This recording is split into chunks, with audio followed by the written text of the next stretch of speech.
بسم اللہ الرحمن الرحیم، السلام علیکم۔ میں ہوں سیبی کاظمی، آپ دیکھ رہے ہیں فیس بک اور یوٹیوب۔ جلدی سے پہلے آپ کو خلاصہ بتا دوں خبروں کا، اس کے بعد اس کی تفصیل سے بات کرتے ہیں۔ ایک تو 9 مئی کے حوالے سے جتنے بھی قیدی تھے ان میں سے آج عمران خان سے بھی بڑی اہم پہلی ملاقات، اور صنم جاوید کے بعد اب عالیہ حمزہ کی رہائی بھی انشاءاللہ ہوتی ہوئی نظر آ رہی ہے۔ فیصلہ محفوظ ہو چکا ہے۔ پی ٹی آئی کی کتنی خواتین اس وقت جیلوں میں قید ہیں، کتنوں کی رہائی ہوئی، یہ بھی میں آپ کو تفصیل بتاتا ہوں۔ اور سپریم کورٹ سے بڑی خبر، جو قاضی صاحب نے ریٹائرمنٹ کا اعلان کر دیا۔ اب ایمرجنسی لگے گی یا پی سی او کے تحت حلف اٹھائے جائیں گے، مشاورت بھی ہو رہی ہے۔ مخصوص نشستوں کا معاملہ بھی سپریم کورٹ میں دوبارہ پہنچ گیا۔ الیکشن کمیشن کا اہم اجلاس بھی ہو رہا ہے۔ چیف الیکشن کمیشن کو قربانی کا بکرا بھی بنایا جا سکتا ہے، اور جو دھاندلی کی درخواستیں ہیں وہ بھی التوا میں۔ 8 فروری کے الیکشن کا معاملہ، القادر نیب ٹرسٹ کا معاملہ، اور خان کے خلاف جو گواہی دینے والے ہیں نیب کا کمزور، وہ بھی کمزور ہوگا کیس۔ راجہ ناصر عباس نے آج بڑا اہم بیان بھی دیا۔ جی ایچ کیو میں ایک بڑی اہم میٹنگ بھی ہو رہی ہے، اور نواز شریف کی اتحادیوں کی بھی ایک بڑی اہم میٹنگ پیپلز پارٹی نون لیگ کی حمایت کرنے، تحریک انصاف کو کالعدم کرنے پر بھی اکٹھی ہے۔ اربوں ڈالرز بچانے کا ایک پلان ہے وہ بھی، اور 2 چیف کی اہم چوری خفیہ ملاقات۔ سب سے پہلے لیکن اڈیالہ میں 9 مئی کے قیدی، جس میں ڈار خاندان سر فہرست ہیں، کیونکہ یہ پاکستان کا پہلا خاندان تھا جس پر کریک ڈاؤن کا عمل شروع ہوا، اور جو ان کے ساتھ ہوا وہ آپ جانتے ہیں۔ آج عمر ڈار کی عمران خان سے بڑی اہم ملاقات ہوئی اڈیالہ جیل میں، اور اس میں اگلے انٹرویو میں انشاءاللہ تفصیل سے عمر ڈار اور امریکہ سے ایک بڑے اہم مہمان ہوں گے، ان سے میں بات کروں گا تفصیل سے۔ تحریک انصاف کے لیکن جو 74 خواتین جیلوں میں تھیں، جن کی آپ کو پتہ ہے، ہم سب کو تو چند ناموں کا پتہ ہے، باقی ہم سب کی کوتاہی ہے کہ وہ اکثر بھول جاتے تھے، یہ معلومات بھی دستیاب نہیں تھی، بڑی مشکل سے ملتی تھی۔ اب یہ لیکن چونکہ بار بار نشر کرنی چاہیے تھی نا، اب 74 خواتین میں سے 72 خواتین رہا ہو چکی ہیں ماشاءاللہ۔ عالیہ حمزہ اور ڈاکٹر یاسمین راشد، 2 خواتین اب تحریک انصاف کی جیلوں میں۔ عالیہ کا حمزہ کا کیس آج انشاءاللہ ہو جائے گا، اور 10 مئی کو چونکہ میں نے تہیہ کیا تھا کہ جب تک آخری خواتین جیل سے نہیں نکلتی یہ سلسلہ روز جاری کریں گے، سوشل میڈیا پہ ان کی وکالت کریں گے، وہاں میاں اشفاق کر رہے ہو گئے گراؤنڈ پہ۔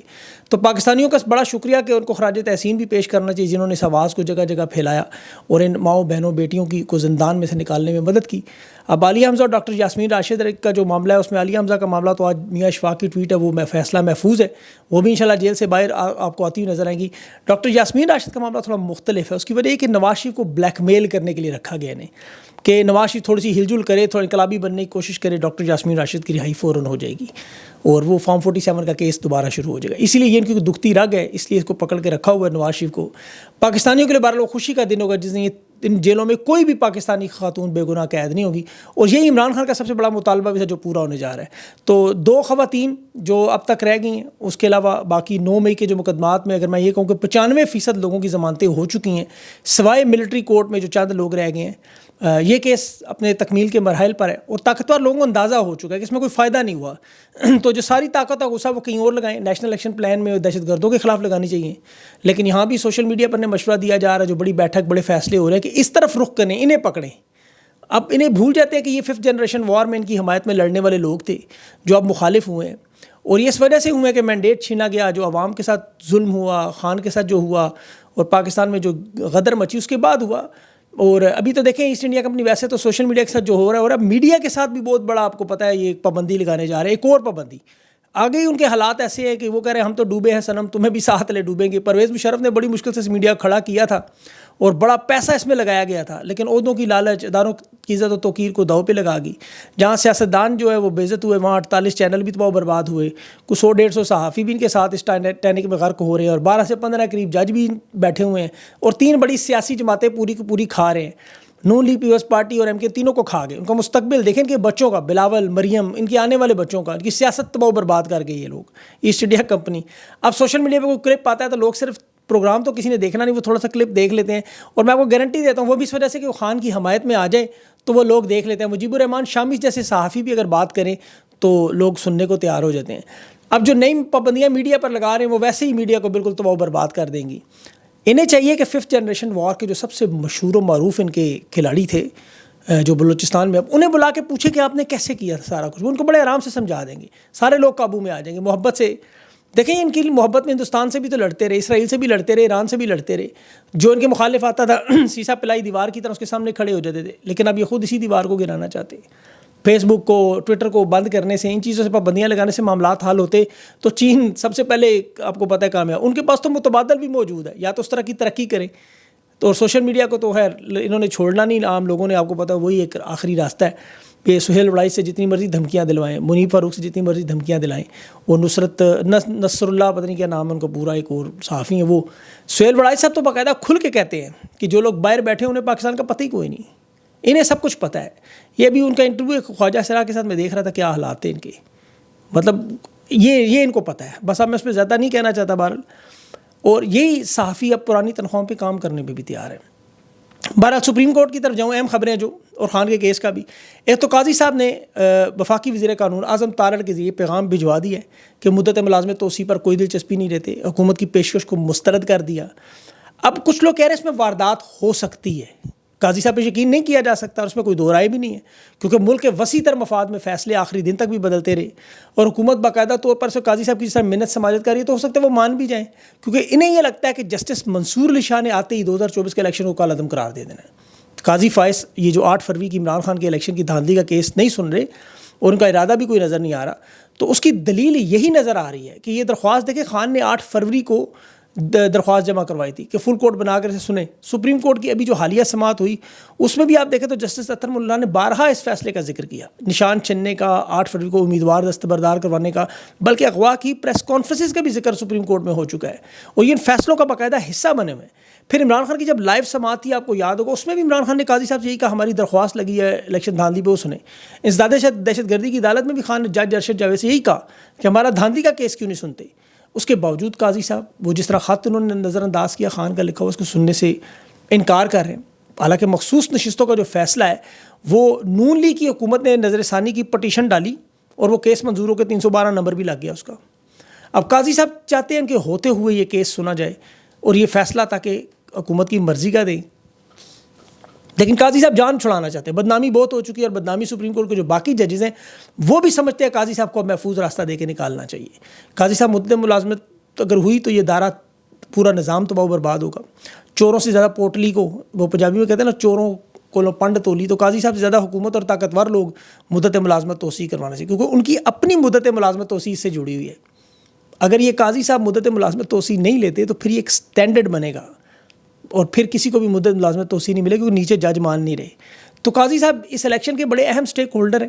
آپ کو یاد ہو قمر باجوہ عمران خان کو صاف صاف کہہ چکے تھے کہ عمر بندیال کے ہوتے ہوئے ہم الیکشن نہیں کروائیں گے جب تک قاضی فائز نہیں آتا، اور وہی ہوا جو آپ نے دیکھا. اس کی تازہ ترین واردات آپ دیکھیں، تازہ ترین واردات کہ 2 چیف خفیہ مل رہے ہیں چھپ چھپاتے ہوئے، ایک چیف الیکشن کمشنر اور دوسرے chief justice Lahore high court, باقاعدہ طور پر خفیہ دروازوں سے پروٹوکول دیتے ہوئے سردار سکندر سلطان راجہ کی جسٹس عالیہ نیلم صاحبہ سے ملاقات، منصب سنبھالے چند دنوں میں. قاضی صاحب کی ہدایات ہیں اس پہ، لیکن حکومت کے سامنے تو دیکھیں 2 مسائل ہیں صرف، ایک مخصوص نشستوں کا، دوسرا الیکشن ٹریبونل میں ریٹائرڈ جج لگانے کا، تحریک انصاف کے مینڈیٹ واپس کرنے کا. اب سپریم کورٹ کے فیصلے کے بعد جو بڑا اجلاس الیکشن کمیشن میں ہوا، جس میں سر جوڑ کر بیٹھے کہ مخصوص نشستیں دینی ہیں یا نہیں دینی، وہ کہتے ہیں دینی ہے کہ نہیں دینی، تو سپریم کورٹ نے اب وہی معاملہ ہوا کہ 15 دن کا ٹائم فریم رکھا ہوا ہے. اب یہ 15 دن کے لیے تو نشستیں ہو سکتا ہے دے دیں اس کے بعد، لیکن یہ حل نہیں ہے. اس کے ساتھ ساتھ یہ درخواست بھی نظر ثانی کی ریویو پٹیشن ڈال کے حکومت باقاعدہ طور پر سہولت کاروں کی طرف سے کہا جا رہا ہے کہ الیکشن کمشنر کو کہا جا رہا ہے کہ تم صاف انکار کر دو، نہیں دیتے مخصوص نشستیں، کہ یہ معاملہ سپریم کورٹ میں لگا ہم نہیں مانتے. دیکھیے الیکشن کمشنر نے کہا کہ میرے لیے تو بڑا مسئلہ بن جائے گا، آرٹیکل 6 کا پہلے ہی مطالبہ ہے، سپریم کورٹ کے فیصلے کی توہین کر دی تو میرے خلاف تو کیس مضبوط ہو جائے گا. وہ تو ابھی اس کی جان جو آپ کو عذاب میں ہے، اس کی وجہ دیکھیں فیصلے میں باقاعدہ طور پر قاضی صاحب نے بھی لکھ دیا کہ تحریک انصاف کو الیکشن سے باہر کرنے والا الیکشن کمشنر چیف سردار سکندر سلطان راجہ ہے، اور اس فیصلے کی تشریح اس نے غلط کی، اور 2 دفعہ الیکشن ملتوی ہوئے، اس کی ذمہ دار بھی یہ. تحریک انصاف کے 3 مرتبہ جو پارٹی انٹرا پارٹی الیکشن تسلیم نہ کرنے والا بھی یہ، دھاندلی کے اوپر ساری شکایات دبانے والا یہ، دھاندلی کروانے والا یہ. تو یہ ان کی قبر کھودنے کے لیے اب تیار نہیں ہے. اب وہ ڈر رہا ہے آرٹیکل 6 سے، اسے پتہ ہے اس کے بعد بھاگنا کہاں ہے. اور یہی وجہ ہے کہ اس وقت آل شریف اس وجہ سے مشکل پڑ میں، آصف زرداری مشکل میں پڑ گئے، چودھری شجاعت، ایم کیو ایم، یہ سارے اب اکٹھے ہو کے مخصوص نشستوں کے فیصلے پر حمایت کروانا چاہتے ہیں.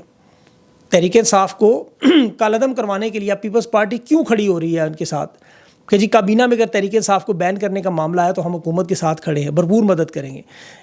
یہ وہ جماعت ہے جو 11 سال ضیاء الحق سے مار کھاتی رہی، مارشل لا کا شکار رہی، اور ساری زندگی جمہوریت کا 2 نمبر راگل آپتے رہے. اب چونکہ بلاول کی امریکہ میں جائیدادیں ہیں، زرداری کی 5 براعظموں میں مال و دولت ہے لوٹ مار کی، نواز شریف کا بھی یہی معاملہ ہے. عمران خان نے تو بارہا کہا تھا کہ چور جب بھی اکٹھے ہوں گے تو معاملہ وہی ہوگا، تو اب وہی اکٹھے ہو رہے ہیں. نظریاتی کا جو پول تھا وہ بھی اب کھل جائے گا.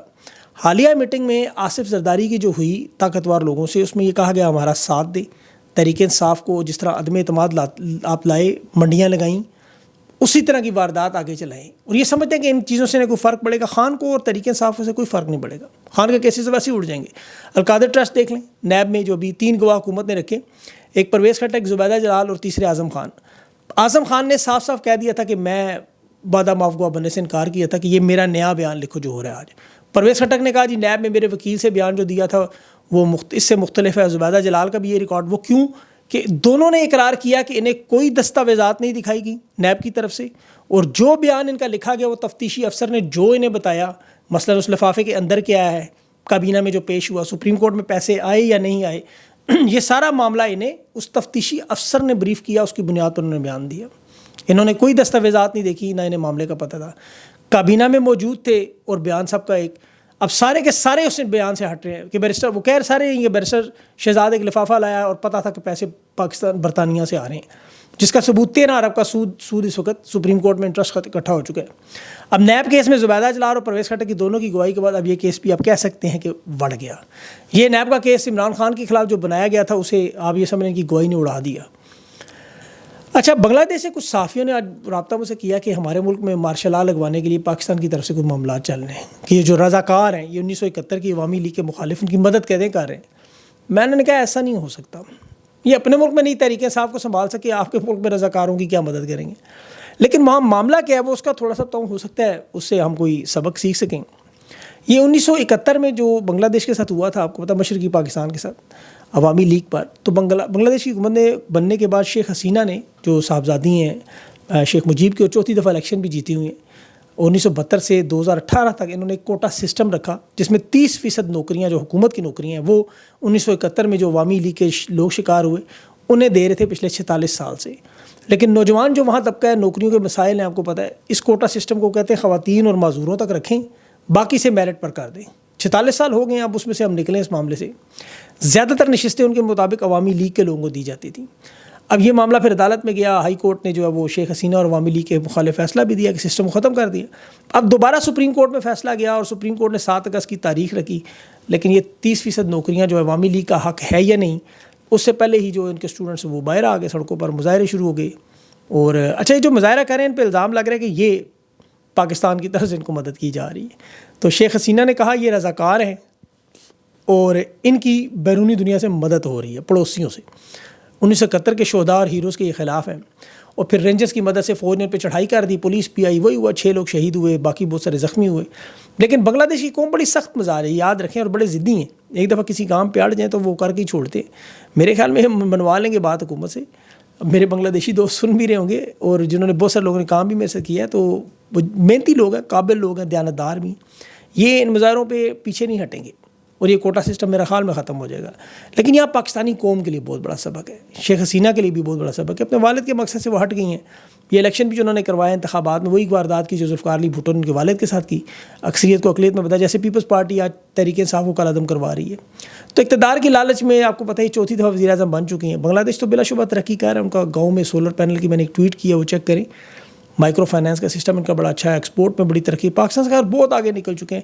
ہمارا تو اب ان کے ساتھ مقابلہ ہی نہیں بنتا، ہمارا مقابلہ تو افغانستان سے نہیں اس وقت بن رہا، وہ تو ہمارا تو وہ کہہ رہے ہیں مقابلہ آپ کریں شام کے ساتھ، یمن کے ساتھ، صومالیہ کے ساتھ، یوگنڈا کے ساتھ، کینیا کے ساتھ، ان کے تو پاسپورٹ بھی ہم سے آگے نکل گئے۔ بہرحال یہ ہمارے لیے بہت بڑا سبق ہے، اور مزید کے حقوق کیسے مانگے جاتے ہیں۔ مزید انشاءاللہ جو بات ہے وہ انٹرویو میں کریں گے۔ 2 لوگوں سے اہم انٹرویو، ایک تو عمر ڈار ہوں گے میرے ساتھ، دوسرا امریکہ سے، بڑی اہم اطلاعات ہے، وہ ضرور چیک کیجیے گا۔ اپنا خیال رکھیں، مجھے اجازت دیں، اللہ حافظ۔